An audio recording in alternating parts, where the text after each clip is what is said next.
The Trump administration is issuing new sanctions on Iran's shadow fleet of oil vessels as the president sends Iran a stern warning. Listen. We have an armada. We have a massive fleet heading in that direction, and maybe we won't have to use it. We'll see. The U.S. is building up its military presence in the Middle East ahead of a possible attack, and more ships are expected to be on the way. Let's bring in Dr. Qanta Ahmed. She's a senior fellow at the Independent Women's Forum and member of the Council on Foreign Relations. Good morning, Qanta. Thanks for joining us. You know, as we see this build up and these sanctions being added, where do you see this heading? We're days away from, I think, an extraordinary strike. We don't move these kinds of assets for a vanity project.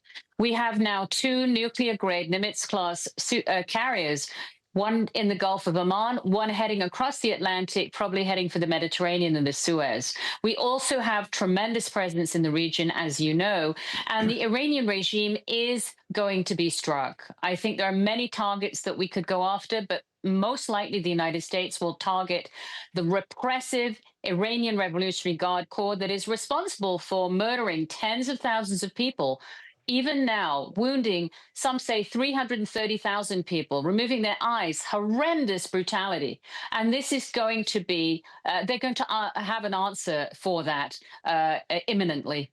You know, Qanta, we've had Moj Madara, an Iranian American activist, on the show last weekend. I stayed in contact with her. She says the numbers of dead is in the tens of thousands. We don't have an exact one. And I also was following your headline in the piece from the Telegraph yesterday, where you're talking about the West's silence on Iran is the latest warning of Islamist growing power. Inside, you wrote, Iranians must endure a double tragedy, the crushing of their dreams by the regime and the shameful hypocrisy of Western progressives. And yet, you know, when you put the full context in this, Qanta, you have a whole generation who have known nothing but Islamic regime oppression.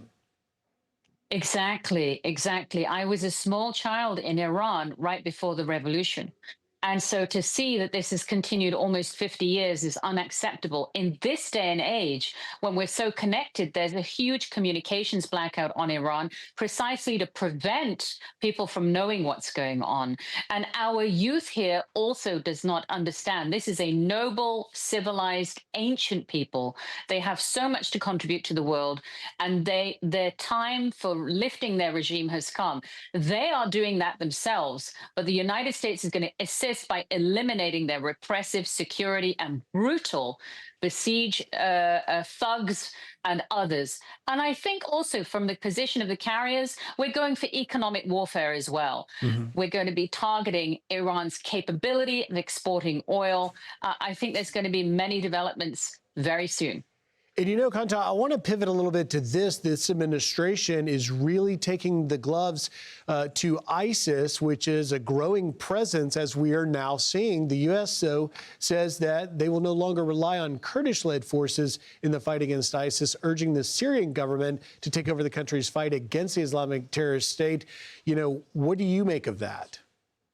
Griff, this has been an absolute betrayal of the United States' most devoted allies, the Syrian Democratic Forces, the Kurdish forces.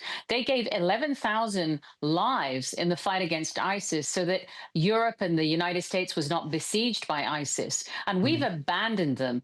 This has to be called upon with Senate hearings. We're now seeing the city of Kobani, which is on the border of Turkey, besieged. Children died last night. No electricity, no power. They're surrounded by al-Shara's Islamist jihadist forces. There's been a massacre, genocide on Yazidis, the people that were nearly erased by ISIS, all apparently okayed by Tom Barak, the U.S. Special Envoy.